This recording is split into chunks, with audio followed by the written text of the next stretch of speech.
हमारे साथ इस वक्त बीजेपी प्रवक्ता शहजाद पूनावाला भी जुड़े हुए हैं। शहजाद जी, ये तस्वीरें फिलहाल, आज मैं सिर्फ तस्वीरों पर ही आपसे बात करूंगी, ये तस्वीरें फिलहाल क्या संदेश दे रही हैं? ये तस्वीर दुनिया भर को भारत के बारे में क्या बता रही है?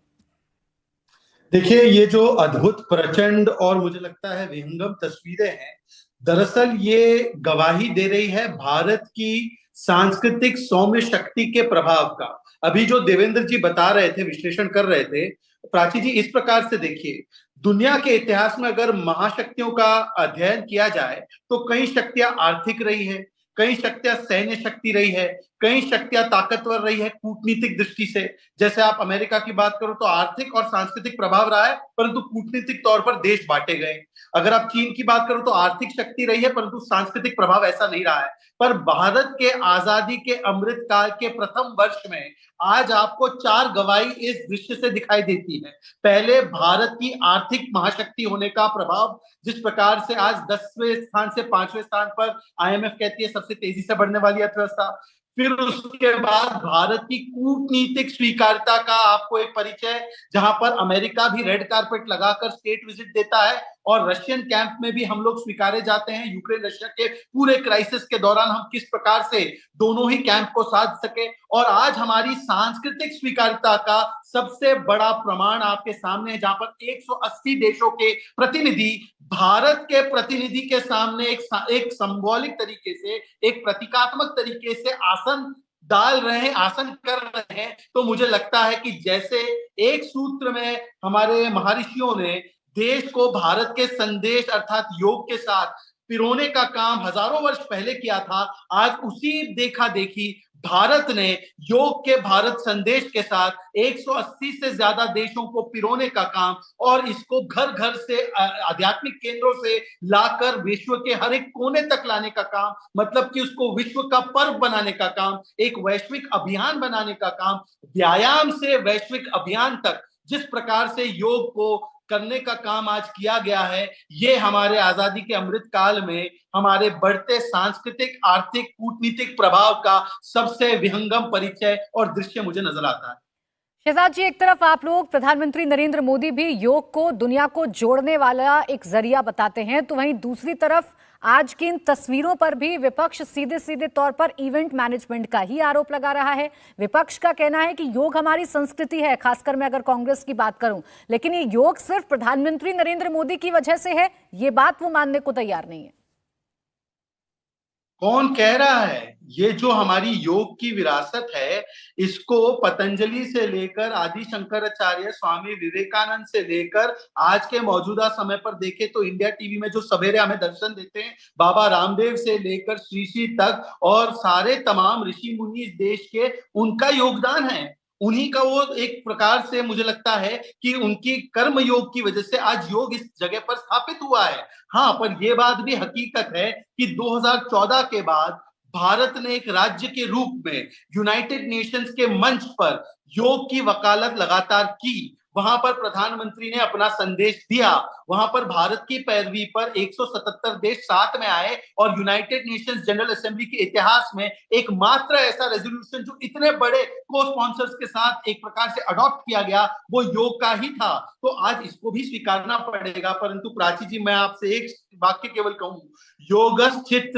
वृत्ति निरोध, मतलब कि जो योग को माना जाता है कि जब चित्त की वृत्तियां शांत हो जाए, रुक जाए, तब उसको योग कहा जाता है। अब उसका क्या करे जो भोग की राजनीति में इतना संजोग और प्रयोग करने का आदी बन चुका है कि कभी परिवारवाद के सामने शीर्षासन, कभी गुलाम आसन और कभी अनेक प्रकार के भ्रष्टाचार आसन से बाहर नहीं निकल पा रहा है। तो इसीलिए आज जब पूरी दुनिया योगासन कर रही है तो उसमें कहीं ना कहीं उसको आज भी आपत्ति नजर आ रही है। मैं तो कहता हूं आज इतना अच्छा दृश्य होता यदि कांग्रेस के लोग भी जुड़ते और कांग्रेस के लोग भी, जो कहते नेहरू जी ने इसको बढ़ावा दिया, वो खुद भी लग जाते योग करने में।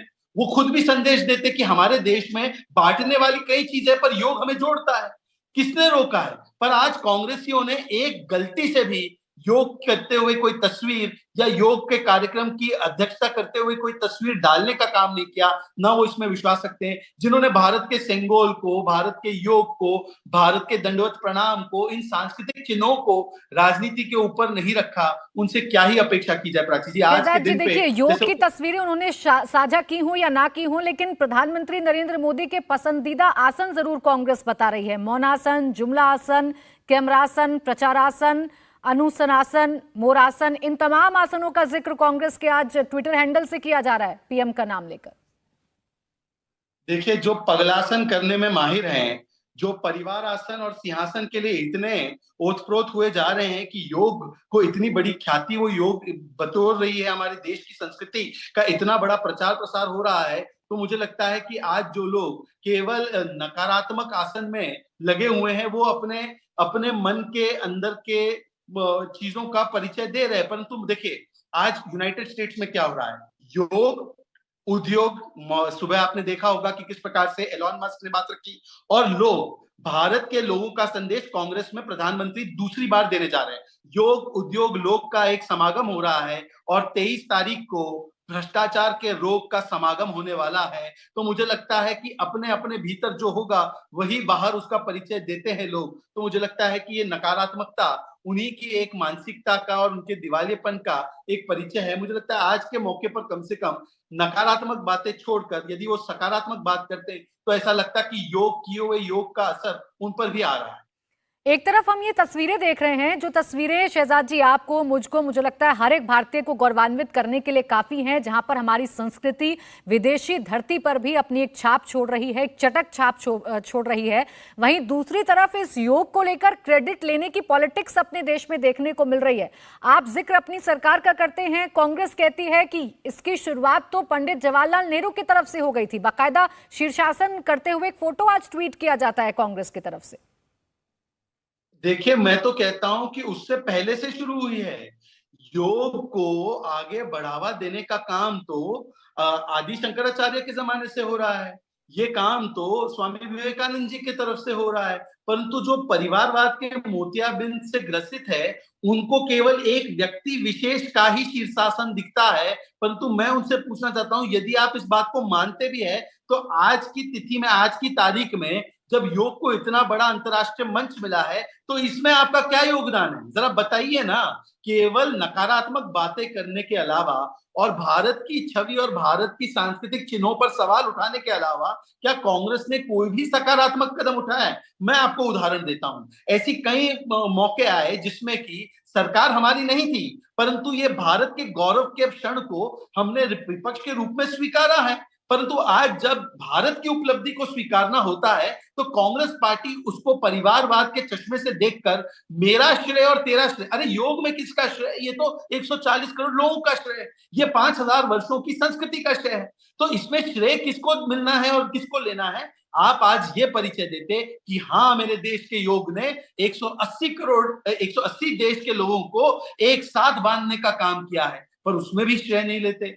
आज ये हकीकत है कि जो 2 कोविड की वैक्सीन हमारे देश ने बनाई, उसने 100 से अधिक देशों में वैक्सीन मैत्री के जरिए उन गरीब लोगों को वैक्सीन पहुंचाने का काम किया। वसुधैव कुटुंबकम के फिलॉसफी, फलसफे पर काम हुआ। आज हम G20 की अध्यक्षता में हैं, तो one earth, one future, one life की बात करते हैं और बांधने की बात करते हैं, लोगों को एक साथ जोड़ने की बात करते हैं। और इसीलिए आज भारत एक महाशक्ति नहीं, नैतिक शक्ति के रूप में उभर रही है। तो इसको स्वीकारने के बदले कुछ लोग इस बात में लगे हुए हैं कि मोदी से घृणा करते करते इस इंडिया स्टोरी के प्रति घृणा कैसे प्रकट की जाए। मुझे लगता है ये कितनी दुर्भाग्यपूर्ण बात है। इंडिया टीवी हर वक्त हर जगह डाउनलोड करने के लिए सर्च करें India TV news Google play store या ऐप स्टोर पर।